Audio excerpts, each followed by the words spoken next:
manejemos, porque como el temario, o bueno, la bibliografía base es el CATSU, entonces tenemos que manejar los mismos temas en todos los grupos, así para que no se pierda el nombre, ¿sí?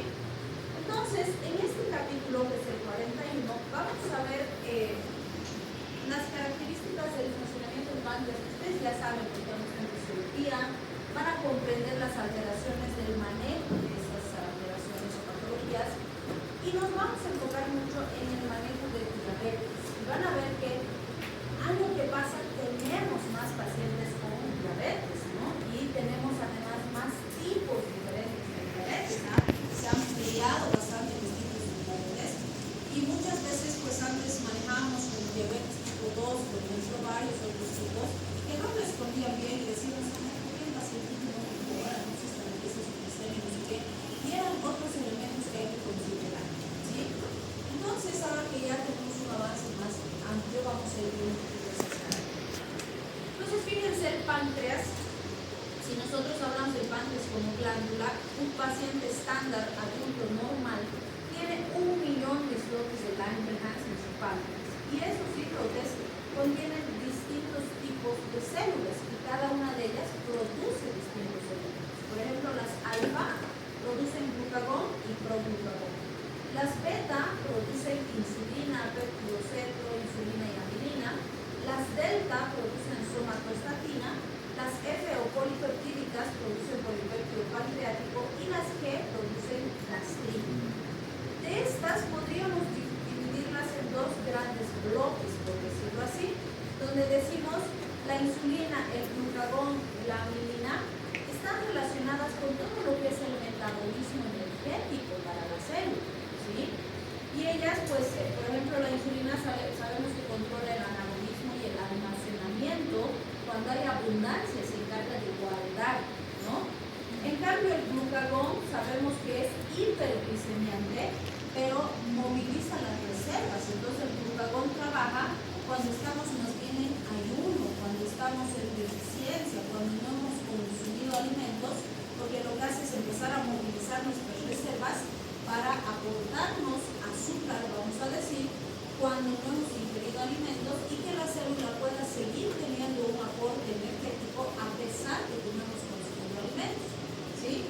Y vamos a ver que la amilina está trabajando con los dos, con la insulina y con el glucagón, para regular el apetito del paciente, el vaciamiento gástrico y la secreción de estos dos cuando se los necesita. Y obviamente tenemos mecanismos que regulan estrictamente esto, como vamos a aprender de química, fisiología, ¿no? Tenemos el centro de apetito, el centro de la saciedad, tenemos otros mediadores neurológicos que determinan cuándo se libera uno, cuándo se inactiva el otro, etc. Entonces vamos a ir recordando eso. Y el otro bloque, podríamos decir, que ahí está el polipéptido pancreático, la gastrina, la somatostatina, que por los mediadores químicos que manejan están relacionados con los mecanismos, o si quieren, con los procesos ligados a la nutrición, ¿sí? Y estos los hemos visto un poco en el anterior capítulo, cuando hablábamos de la gas esofágico, la producción de gastrina, la producción de ácido clorhídrico, sales biliares, etc. ¿Sí? Entonces nos vamos a enfocar más en este capítulo en el primer bloque, que sería la parte endocrina de regulación del metabolismo energético, ¿sí? Entonces fíjense, cuando hablamos de la diabetes, decimos la diabetes es una enfermedad metabólica que es crónica y que además se caracteriza por un incremento de la glicemia en el paciente.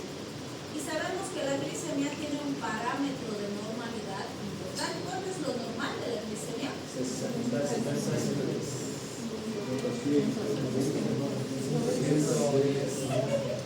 De 70 a 100.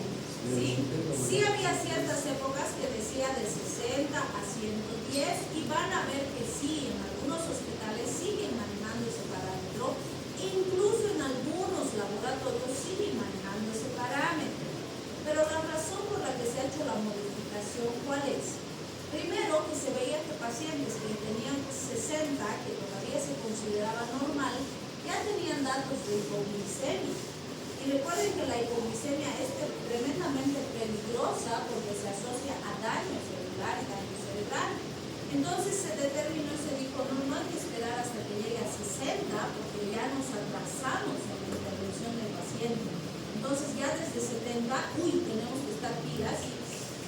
estabilizar glicemia del paciente y es más seguro, ¿sí?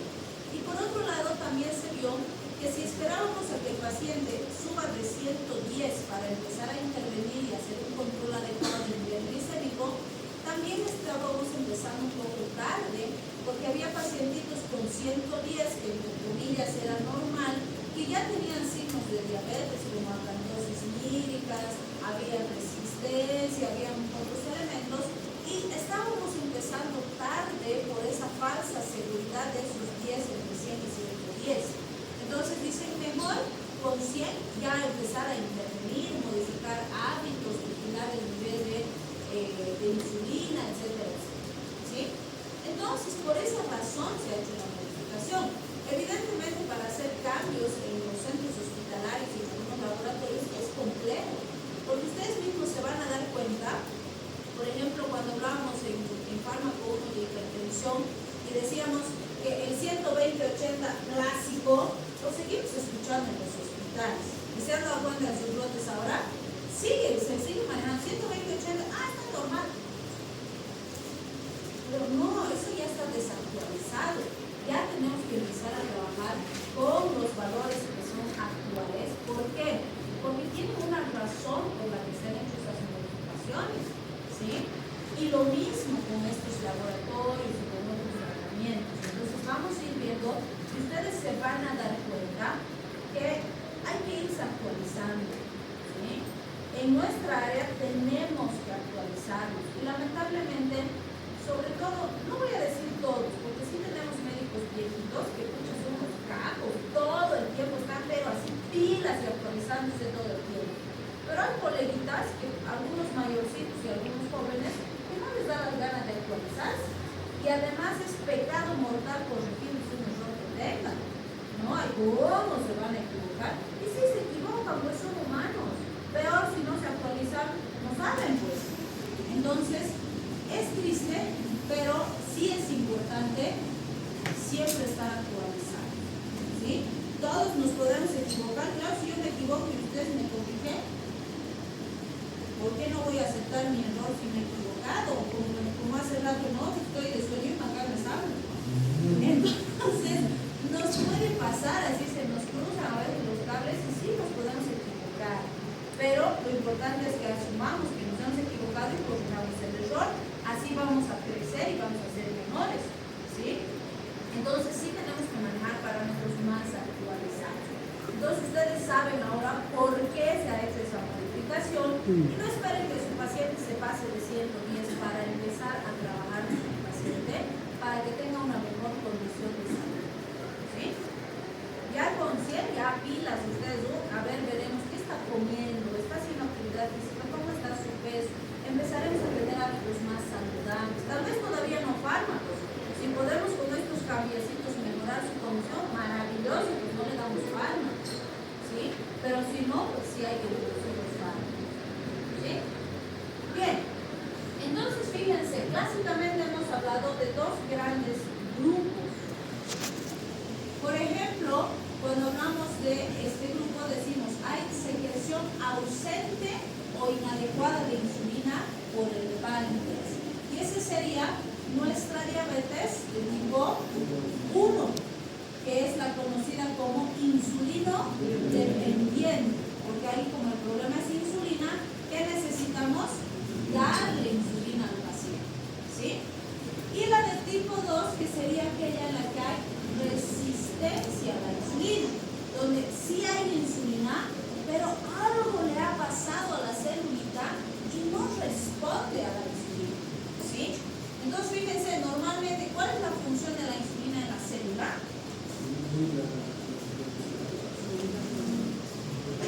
¿Qué? ¿Qué hace la insulina? ¿Qué dices? Sin miedo, no les voy a pegar y a les servir. ¿Qué dices?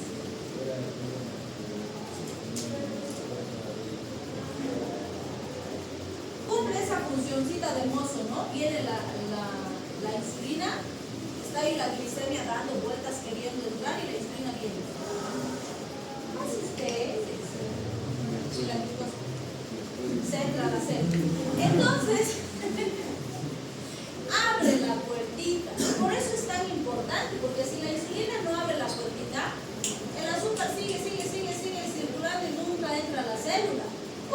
frecuencia, hiperglicemia, y la célula se está muriendo de hambre en medio de la abundancia, ¿sí? Entonces vean cuán importante es esa resistencia, ¿sí? Bien, además, ¿qué mencionamos?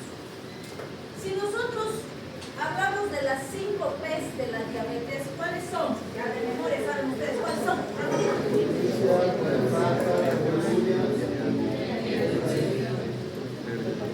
Ya. Y algunos dicen que la quinta P es la polineuropatía, pero ahí nos chocamos a veces porque decimos, pero las polineuropatías aparecen tardíamente, no al principio, ¿cierto? Y algunos autores dicen, ok, entonces en vez de polineuropatía al principio, la quinta P es el prurito, que es bien característico del paciente, empieza a tener, ay, su huequito les cuesta, ¿sí? Es típico, ¿sí? Está bien, pero tarde o temprano va a tener polineuropatías, ¿sí? Entonces todo eso nos tiene que llamar la atención. Y algo que siempre yo les digo es que la pérdida de peso, aunque no crean, generalmente alegra al paciente, ¿sí? Porque a ver ustedes que de repente, ay, no, empezó a bajar de peso, un pantaloncito me está pegando. Chacho, pues no de bajar de peso sin hacer nada encima, ¿no? Entonces siempre le decimos al paciente, un momento, si estás empezando a bajar de peso y no estás haciendo mejor tu alimentación, actividad física, algo que justifique ese descenso de peso, preocupate, no te alegres, ¿sí? Porque no es mágico así que, wow, de repente me voy a volver fitness, ¿no? No. Eso es, o estás debutando con diabetes, que puede ser, o puede haber un cáncer, un tumor por ahí, o sea, algo está haciendo que bajes de peso, y eso es porque tus células están muriendo, están sufriendo, si tú no estás haciendo nada que lo justifique. Diferente, pues que bajes de peso, si te has puesto a correr en las mañanas, o haces tus abdominalcitas antes de dormir, claro, pues ahí te vas a empezar a poner mejor, pero porque tú has hecho un cambio, ¿sí? O has dicho, no, ya no voy a tomar Coca-Cola, agüita voy a tomar. Ese pequeñito cambio, les aseguro que genera cambios en tu organismo, ¿sí? Entonces, esas cositas pequeñas sí tienen un impacto. Si lo has hecho, perfecto, gracias. Pero si no, preocuparte, porque no es normal, ¿sí? Bien, entonces, fíjense, cuando hablamos de la prevención de la diabetes, ¿qué decimos? Número 1, hay que mantenerse en movimiento. ¿Se acuerdan que alguna vez les dije, hay un meme que muestra un guepardo y una vaca? Y dice, los guepardos comen carne, son delgados. Las vacas comen pasto y son gordas. La clave es moverse, pues no es nomás comer, ¿ven? Hay que moverse, hay que estar activos. Además ya les he dicho, si viene el holocausto zombie y están gorditos, se los van a comer a ustedes primero. Tienen que estar en forma, ¿no? Entonces es súper importante. 2, hay que consumir grasas saludables. Olvídense que eso de 0 colesterol es sano, mentira. La grasa es buena, pero hay que comer grasa saludable, ¿sí? Necesitamos aceite de oliva, palta, nueces, semillas. Contienen ácidos grasos mono y poliinsaturados que son saludables, son buenos. Los necesitamos y no nos van a hacer subir de peso, van a ayudar a nuestro organismo, ¿sí? Cuidado con los azúcares refinados y estamos avasallados de los azúcares refinados. ¿Sí? Entonces, pan blanco es azúcar, ¿sí? Bebidas azucaradas, uy, las gaseosas, cuantísima cantidad de azúcar tienen esas cosas. No me lo tomo juguito pil, pucha, igual pues es artificial, tiene igual un montón de azúcar y edulcorantes y saborizantes, sigue siendo artificial, ¿sí? Entonces, no, pero es que tomo chocolacito, chocolate, igual tiene un montón de azúcar, ¿sí? Entonces hay que tener cuidado, no les digo 0, pero hay que medir las cantidades, ¿sí? ¿Nos aumentan el riesgo de diabetes? Por supuesto que sí, pero como siempre les digo, no es 0, es proporciones correctas. La peor dieta que existe es en la que el paciente pasa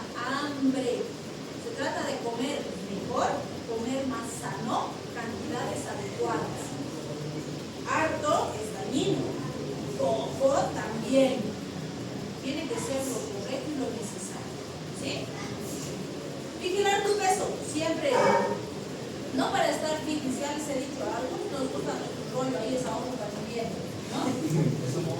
Esa moda. Te voy a engordar para que nadie te mire y así feo sea solo mío. Ajá. No le creas. Después te va a dejar. Es importante, mentira, estoy jugando. Me falta azúcar en piedra, por favor. Hay que consumir granos enteros, esos son saludables. Trigo, avena, además tienen fibra y ayudan a nuestros procesos digestivos. También es importante dejar de fumar, si es que fuman, no beber en exceso, si es que beben en exceso.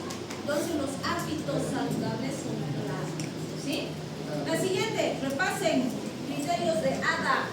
Tienen por si acaso un foro para participar en el MUCLE. Los que no han visto, por favor, participen. Ya se había vencido y nadie había participado. Así que todos tenían cero. No era, doctora, ellos ya el lunes que después de recién nos dieron el lunes. Sí, yo también me he dado cuenta que la fecha que yo pensaba que era de inicio del trabajo era de finalización. Me reí de eso. Entonces ya lo he actualizado. Es hasta el viernes.